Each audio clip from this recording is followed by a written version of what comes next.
قدرنا نكسب زيمبابوي بشكل أنفس، ولكن عندنا مشاكل كتير جدًا لازم نشتغل عليها، لأن اللي جاي أصعب سواء أمام جنوب أفريقيا أو أمام أنجولا. بداية كده عايزك تقول لي رأيك في أداء المنتخب ورأيك في شكل المنتخب، وشايف اللي جاي إيه مع المنتخب، وشايف التشكيل الأمثل اللي الكابتن حسام يبدأ بيه أمام جنوب أفريقيا هو إيه؟ فوز مهم جدًا لأن البداية بتفرق معاك جدًا في اللي جاي، ويمكن أصعب مباراة ممكن أنت تخوضها هي أول مباراة في البطولة، لأن بناءً على نتيجة المباراة دي أنت بتقدر تحدد اللي جاي هتخوضه إزاي، واللي جاي هتقدر تعمل فيه إيه، خصوصًا لما تبقى أول مباراة ليك مع منتخب زي زيمبابوي، منتخب ضعيف جدًا يمكن من أضعف المنتخبات في البطولة، ومنتخب كان لازم أنت تفوز عليه، وما كانش عندك بديل غير الفوز في المباراة دي، لأن المباراة دي هي الأسهل في المجموعة، وبناءً على نتيجتها أنت هتحدد أنت محتاج إيه من المباريات الجاية. طبعًا كلنا كنا نتمنى فوز أسهل من كده وفوز أحسن من كده، خصوصًا أنت بتلعب قدام منتخب ضعيف، ولكن ظروف المباراة حكمت عليك بكده، وقدرت إن أنت تخرج بنتيجة إيجابية، وقدرت إن أنت تخرج بال3 بونت، ودي أهم حاجة بالنسبة لنا حاليًا. لأن أي نتيجة كانت غير ال3 بونت كنت هتدخل نفسك في حسابات تانية كتير، لأن أنت زي ما قلت لك عندك مباراتين أصعب من بعض سواء أمام جنوب أفريقيا أو قدام أنجولا. خلينا ندخل بقى في أحداث المباراة أكتر، لأن أنا لا جاي أنتقد ولا جاي أقول أي حاجة من الكلام ده، لأن اللي هينتقد في الفترة الحالية يا جدعان لا همه على المنتخب ولا همه المنتخب يصعد ولا لا ولا أي كلام من ده، لأن خلينا متفقين إن ده مش وقت انتقاد خالص، البطولة بدأت والظروف حكمت علينا بكده ولازم نكمل على كده ولازم ندعم على كده. مش معنى كده إن أنت ما تتكلمش، لا أنا بقول لك بس ما تنتقدش سواء لعيبة أو جهاز فني، اطلع قول رأيك وقول إن أنا كنت شايف إن لازم نلعب كده، كنت شايف إن ده يلعب وده ما يلعبش، وكل الكلام ده متاح ليك وتقدر ان انت تقوله بكل اريحيه. اتكلم على السلبيات، اتكلم على كل المشاكل اللي حصلت في المباراه بحيث ان احنا نقدر نتداركها قبل مباراه زي جنوب افريقيا. خليني في البدايه اتطرق معاك للتشكيل، لان انا ما كانش عندي اي مشكله مع التشكيل نهائي غير حاجه واحده بس، وهي وجود 2 ارتكاز في التشكيل الاساسي للمباراه بتاعت زيمبابوي. يمكن كنت بتكلم انا وواحد صاحبي قبل المباراه وقبل ما التشكيل ينزل، وكنت خايف جدا ان المباراه تبدا كده وتبدا بالتشكيل ده، وخصوصا ان حمدي ومروان يبداوا مع بعض، لان انا كنت خايف جدا ان احنا نلعب بحمدي ومروان قدام منتخب زي زيمبابوي. انت بتلعب منتخب ضعيف عايز حلول هجوميه كتير، لان هو يلعب قدامك متكتل دفاعيا، مش هيضغط عليك عالي، مش هيعمل كل الكلام ده، فانت كنت محتاج زياده عدديه وزياده هجوميه في نص ملعب الخصم بحيث ان انت تقدر ان انت توجد حلول بكل سهوله. لان بصراحه مباراه زي كده ما كانتش مستاهله خالص وجود حمدي ومروان جنب بعض، لان طول ما هم كانوا موجودين في المباراه مع بعض قبل ما مروان يطلع كانوا الاثنين واقفين على خط واحد طول المباراه، يمكن كان بتخلق مساحات كتير في نص ملعب الخصم، ما كانش حد فيهم بياخد المبادرة ولا بياخد الجراءة إن هو يطلع يزيد في المساحة دي، ولا يطلع إن هو ينقل اللعب، ولا يطلع إن هو يستلم في المساحة دي ويبدأ إن هو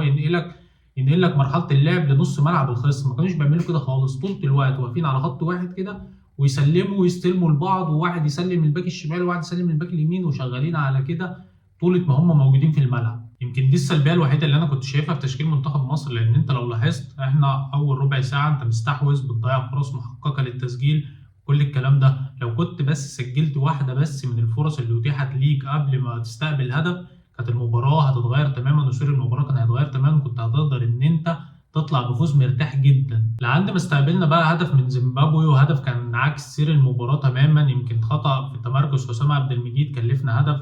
حسام عبد المجيد تمركزه كان غلط خالص في الكرة دي، يمكن انت طالما المدافع متمركز داخل ال 18 انت مالكش دعوه بالكوره، انت لازم تبقى متمركز مع المدافع ومش تديله المساحه ان هو يستلم بالطريقه دي. خطأ من حسام عبد المجيد لازم يتداركه، ولازم ما يغلطش الغلطه دي تاني، ولازم يكون مركز وفي كامل تركيزه في المباريات الجايه، لان غلطه زي كده اديك شايف بتكلفك هدف بكل سهوله، خصوصا ان انت هتلعب قدام خصم اقوى منه وخط هجوم اقوى من كده بكتير في المباراه اللي جايه. قدرنا طبعا الشوط الثاني نرجع بعد التبديلات، وقدرنا ان احنا نسجل هدف التعادل عن طريق مرموش بعد تحركه طبعا في المساحه على الوينج الشمال المكان المحبب ليه، قدر ان هو يتحرك في ظهر الباك وقدر ان هو يروح في المساحه ويقطع لجوه 18، وقدر ان هو يحطها في سقف المرمى بشكل مميز جدا من مرموش. والهدف الثاني طبعا عن طريق محمد صلاح قدرنا ان احنا نكسب المباراه في الدقيقه 90. كسبنا بس عندنا اخطاء، عندنا مشاكل لازم الجهاز الفني يتداركها، لازم الجهاز الفني يشوف لها حلول قبل مباراه جنوب افريقيا، لان زي ما قلت لك مباراه جنوب افريقيا هتبقى اصعب من كده بكتير. هيظهر مساحات اكتر من كده، اللعب هيبقى مفتوح اكتر من كده، ولكن انت كل مشاكلك مشاكل دفاعيه، لازم تتدارك المشاكل دي بحيث ان انت ما تستقبلش اهداف في المباريات الجايه. وكمان تشوف حل في مشكله تضييع الفرص، لان انت الفرصه اللي بتضيع منك بتفرق معاك جدا. زي ما قلت لك لو كنا سجلنا بدري في مباراه زيمبابوي كانت المباراه هتمشي عكس كده تماما، وكانت المباراه هتمشي في طريق تاني خالص وطريق مختلف تماما. اتمنى اللعيبه تركز اكتر من كده، اتمنى اللعيبه تكون في كامل تركيزها في المباريات الجايه، خصوصا الشناوي انت حارس كبير، احسن حارس في افريقيا، حارس عنده تاريخ كبير جدا. ارمي اي حاجه ورا ظهرك، ركز في المباريات، ركز مع المنتخب، ادي كل حاجه عندك، وانسى اي حاجه، انسى اي انتقاد، وانسى كل الكلام ده، وركز مع المنتخب بس عشان نقدر ان احنا نحقق البطوله. ابراهيم عادل لما نزل عمل فرق وكل الكلام ده، ولكن ابراهيم عادل لازم تبقى جماعي اكتر من كده. ما ينفعش تلعب بالانانيه دي، لان انت بتلعب باسم منتخب مصر، انت ما بتلعبش باسمك ولا بتلعب باسم فرقه. لازم تلعب بجماعي اكتر من كده، لان ما ينفعش تكون نازل وعندك كميه الانانيه دي، وكل كوره عايز تمسكها عايز تسددها على المرمى. مرموش عمل مباراه كبيره جدا، وخصوصا في الشوط الثاني بيحاول يتحرك، بيحاول يخلق فرص، بيحاول يخلق مساحه، بيحاول يسدد، بيعمل كل حاجه بصراحه في الكوره. مرموش يمكن بيحاول يستعيد جزء من مستواه، لان مستواه بعيد جدا الفتره اللي فاتت، لانه ما بيشاركش مع السيتي بشكل كبير وبياخد دقايق قليله جدا مع السيتي. فالراجل الهدف ده هيفرق معاه جدا ان شاء الله، وهيفرق معاه في اللي جاي، ويقدر ان هو يدي اداء اقوى من كده بكتير كمان في مباراه جنوب افريقيا. يمكن نفس الكلام على صلاح، برضه هدف هيفرق معاه كتير جدا، وخصوصا بعد المشاكل مع ليفربول ومع سلوت وكل الكلام ده احنا عارفينه طبعا.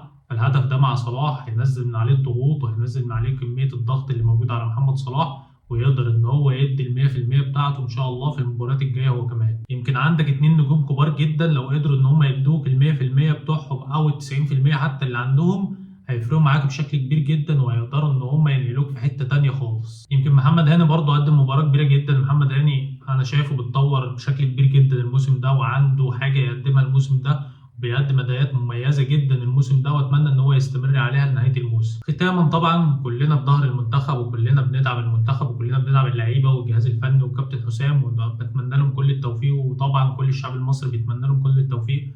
وحابب ان انا اشكر الجمهور المغربي اللي حضر المباراه وكان بيشجع منتخب مصر. احنا في الاول وفي الاخر كلنا عرب وكلنا اخوات، ومتشكرين جدا طبعا للجماهير المغربي على المسانده وعلى الدعم الكبير جدا اللي هم كانوا عاملينه في المباراه امبارح، وفرقت بشكل كبير جدا مع اللعيبه في الملعب. يمكن دي كانت كل حاجه، وده كان رايي في مباراه مصر وزيمبابوي. اتمنى ان انت تقول لي رايك في التعليقات، ولو وصلت لعند هنا ما تنساش الاشتراك واللايك. اشوفكم على خير، السلام عليكم.